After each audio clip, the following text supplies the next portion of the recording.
There's so much to be grateful for. But today's topic is angels, and I know everybody here likes to do Googling, and so I checked to see what comes up if I do angels. And you know what comes up first on top of the list? Los Angeles Angels.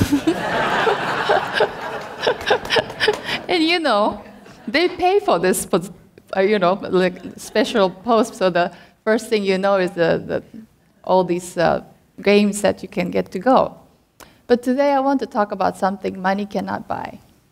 And some of the experiences that I have and healings. And if you asked me 10 years ago if I have seen an angel, I would have said no, because I'd probably be thinking about that images on the Christmas card. I probably have dismissed that kind of notion of angels. And to me, being a mother of two, after a long, hard day, when finally my daughters, Mia and Saya, went to bed, to me, they were the angels. That was the extent to it. Some years ago, my friend Mike, back in Pennsylvania, he's a retired university professor. He told me his angel story, and it went like this. He was in his spiffy sports car, right in the intersection, and he just loved to be the first one into the intersection when the light changes. So he was ready there. But right before the light changed, he heard this very firm, strong voice that says, "Slow down." And because it was startling, he didn't put his, right foot on the axle. But to his surprise, the very next second, the very heavy-duty truck sped right into the intersection.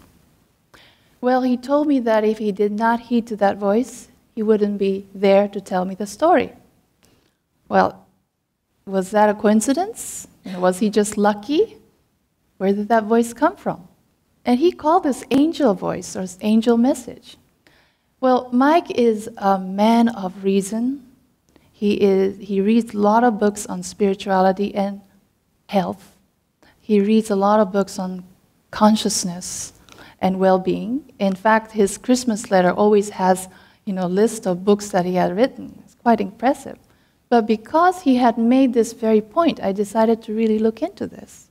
And if angels are what can foresee, enlighten us, to give us strength, to perhaps make us really understand one another more, perhaps it is really worth looking into and understanding what angels are, or this angel thought might be.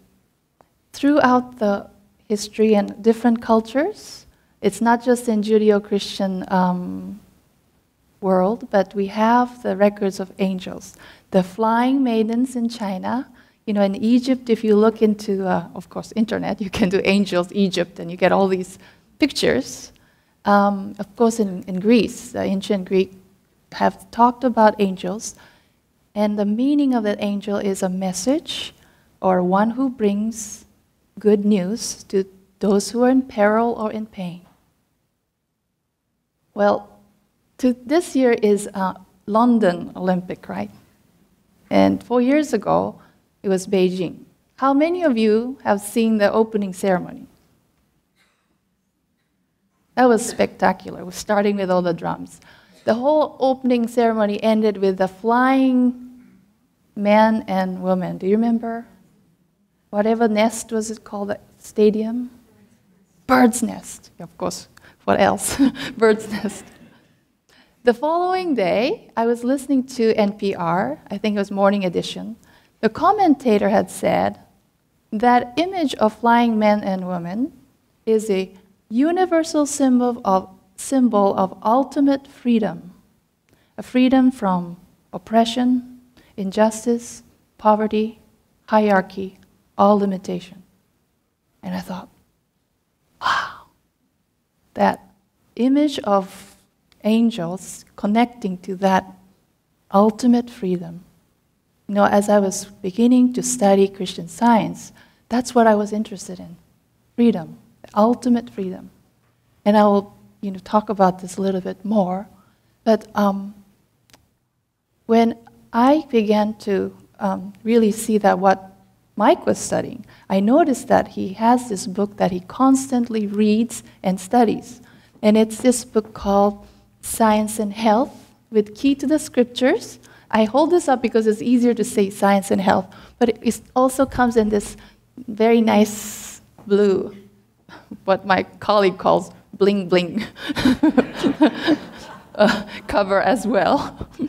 I know today this church that's sponsoring this talk will give out, I guess maybe selling or asking donation, or there's some ways to get this book today. So if you have found some ideas that's very useful in my talk, please take this home and share with others as well. But anyway, Mike reads this book, and Science and Health. From now on, I just call it Science and Health. And it's written by your very own American woman who lived most of the 19th century and a decade into 20th century. Why did she write this book?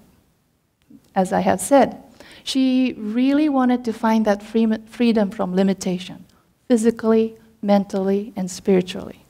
Anyone who's exploring this relationship between spirituality and health would be interested in this book.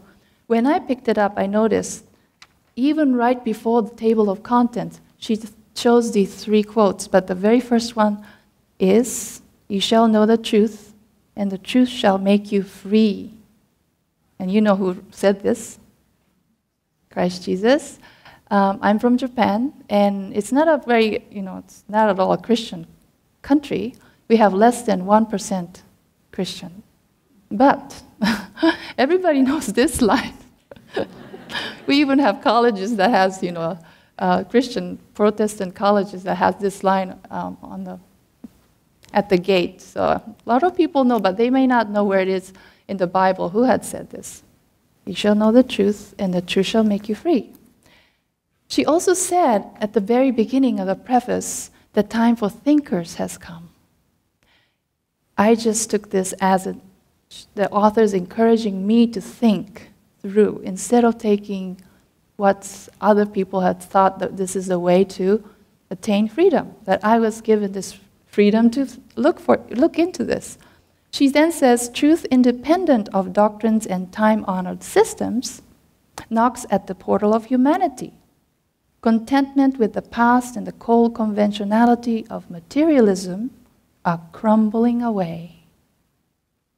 Well, she came to write this book because she herself had experienced that freedom. Around the time she was living and most of her adult life, she struggled to find stability, physical stability, always searching for different kinds of methods to be well.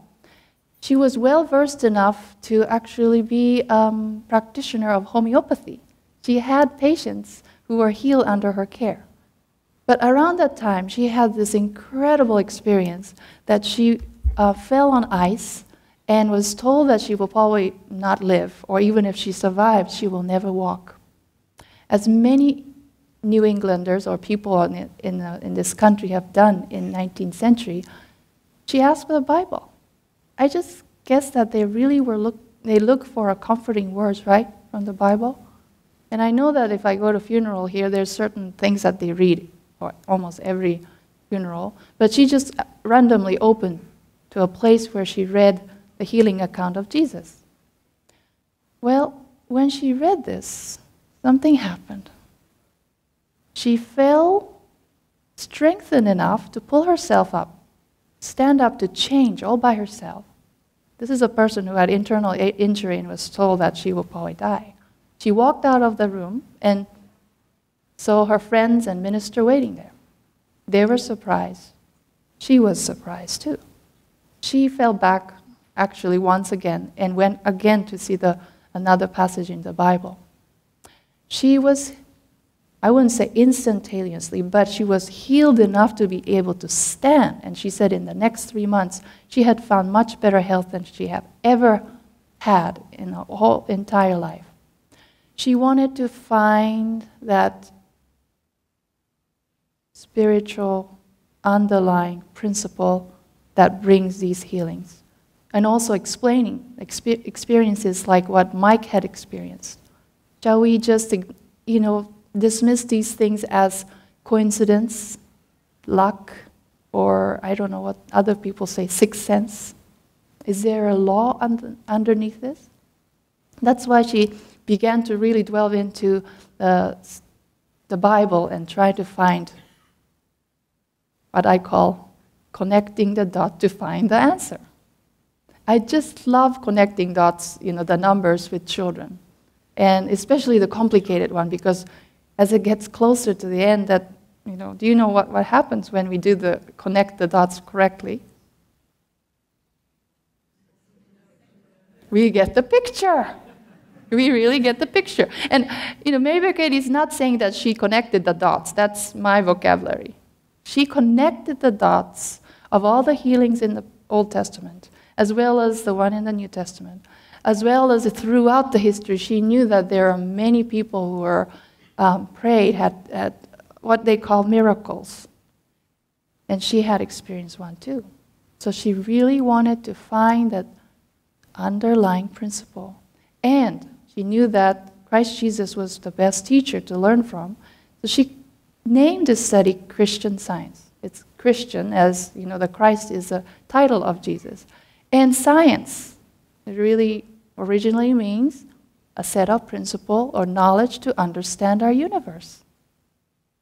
When you just look at the title Science and Health, if you see this in Barnes and Nobles or any bookstore, you wouldn't know that when this was written. I know in America you are trying to find the best way to give health care to people, right? Health is really fundamental in everyone's life. I noticed that I used to, even after I started to take calls from people who wanted healing through prayer, I would go to the hospitals, the people who like to talk about the spiritual side of our being. And I noticed that Mr. So-and-so, I wouldn't say the name, is a millionaire in town, is still wearing the same patient robe as Mrs. So-and-so in my neighborhood. There's no difference. Once you're in the hospital, there's no rich person or poor person. I mean, maybe the room was a little bit nicer for Mr. But basically, if we don't have health, we cannot serve, we cannot express, we cannot create. And I figured, as some of you have really prepared these beautiful flower arrangements, we are here to express that beauty. So I really began to seriously study these two books. When I just began to study, one day I was supposed to have a guest from Boston who was going to stay overnight. I was getting ready, my house is not quite organized, so it took me a while to do this. But as I was going to bed, I was sitting, and as I was standing up, my back went out of me. Did I say it right?